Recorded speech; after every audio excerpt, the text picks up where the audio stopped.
Assalamualaikum warahmatullahi wabarakatuh.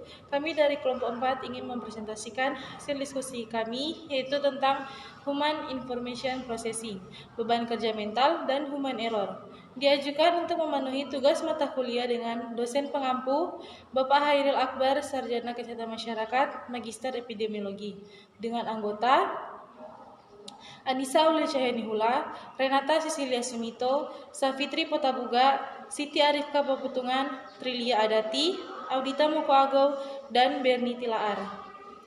Baiklah, presentasi akan dibacakan oleh teman saya, yaitu Trilia Adati. Kepada Trilia, dipersilahkan. Adapun pembahasan dari materi kami yaitu pertama, Human Information Processing, yang kedua, beban kerja mental, yang ketiga, human error. Human Information Processing. Human Information Processing atau HIP adalah salah satu bidang penting ergonomi yang secara khusus mengkaji rangkaian proses kerja mental yang kompleks yang dilakukan manusia ketika berinteraksi dengan suatu sistem kerja. Melalui kajian HIP dapat dipahami kapasitas keterbatasan serta karakteristik kerja mental manusia yang selanjutnya dapat dimanfaatkan dalam merancang interaksi yang optimal.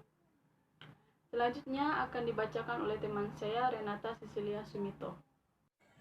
Beberapa contoh pertanyaan yang dapat dikaji melalui pemahaman HIP adalah desain display visual seperti apa yang sebaiknya digunakan, prosedur operasi apa yang perlu diubah, serta metode pelatihan seperti apa yang terbaik untuk diterapkan. Kajian ini memungkinkan kita memahami bagaimana manusia memperoleh informasi, memilah, memahami, menyimpan, dan menindaklanjutinya atau respons, serta proses umpan balik yang terjadi. Pemahaman atas konsep HIP menjadi sangat penting dan dapat dimanfaatkan dalam membantu perancangan suatu sistem. Salah satu tanggung jawab para ahli ergonomi adalah memastikan bahwa interaksi antara operator dan sistem kerjanya serta konsekuensi beban mental yang terkait telah dirancang secara optimal. Tujuan yang lebih besar tentunya adalah tercapainya kinerja terbaik pada sistem yang dirancang melalui penerapan prinsip-prinsip ergonomi. Selanjutnya akan dibacakan oleh teman saya, Anissa. Baik, saya akan melanjutkan presentasi. Di slide ini telah dipaparkan contoh model HIP dalam bentuk gambar. Nah, penjelasan gambar ini adalah secara konseptual model ini menggambarkan rangkaian tahapan proses yang berjalan secara serial. Diawali proses sensasi atas stimulasi fisik yang datang dari lingkungan. Stimulasi fisik ini membangkitkan aktivitas syaraf yang mampu tidak bisa diperoleh lebih lanjut. Pada proses selanjutnya bersifat kognitif. Proses ini mencakup persepsi dan pengambilan keputusan yang dibentuk oleh proses penyimpanan informasi, working memory dan long-term memory. Proses persepsi memahami apa yang telah terjadi merupakan gabungan antara proses top-down di mana stimulasi dirasakan oleh indera kita, serta proses bottom-up di mana ingatan jangka panjang atau pengetahuan dan pengalaman membantu memberartikan atas stimulasi yang diperoleh. Akhir dari model HIP ini adalah proses eksekusi atas keputusan yang dipilih. Efektivitas proses-proses tersebut dibatasi oleh action resource yang menunjukkan kapasitas berbagai proses mental yang dapat dilakukan bersama. Terakhir, respon yang dipilih dan dilakukan oleh manusia akan menghasilkan masukan atau feedback yang bersama-sama stimulasi dari lingkungan dirasakan kembali oleh indera dan bermanfaat dalam menentukan apa tujuan aktivitas yang dilakukan telah tercapai.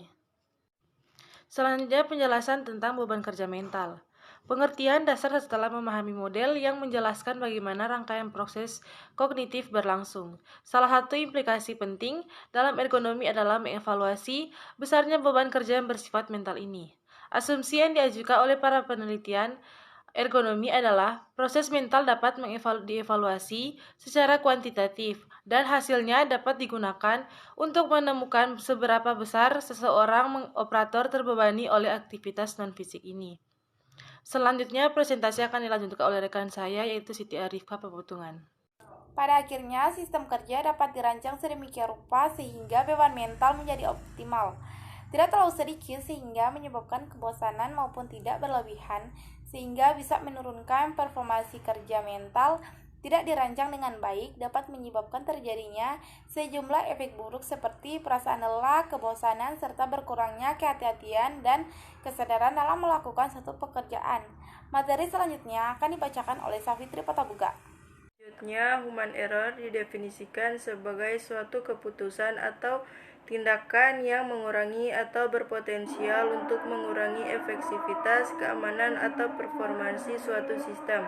Menurut Paters, human error juga adalah suatu penyiapan dari suatu performansi standar yang telah ditentukan sebelumnya, yang mengakibatkan adanya penundaan waktu yang tidak diinginkan, kesulitan, masalah, insiden, dan kegagalan.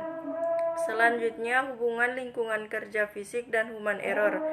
Kondisi lingkungan kerja fisik sangat berpengaruh terhadap human error. Kondisi lingkungan fisik kerja yang tidak nyaman akan membuat seorang pekerja mengeluarkan tenaga lebih untuk beradaptasi, sehingga konsentrasinya akan terbelah antara kinerja dan beradaptasi dengan lingkungan. Beberapa kondisi lingkungan kerja yang dapat mempengaruhi hasil kerja manusia meliputi tingkat kebisingan, tingkat suhu, dan tingkat pencahayaan ruangan. Klasifikasi human error. Human error dapat diklasifikasikan menjadi 6. Yang pertama, knowledge based error, yang kedua, cognition based error, yang ketiga, value based error, yang keempat, reflexive based error, yang kelima, skill based error, yang keenam, lapse based error. Serta faktor-faktor yang mempengaruhi human error ada 2. Yang pertama, faktor internal dan faktor eksternal. Dan presentasi dari kami tentang Human Information Processing, beban kerja mental, dan human error. Wassalamualaikum warahmatullahi wabarakatuh.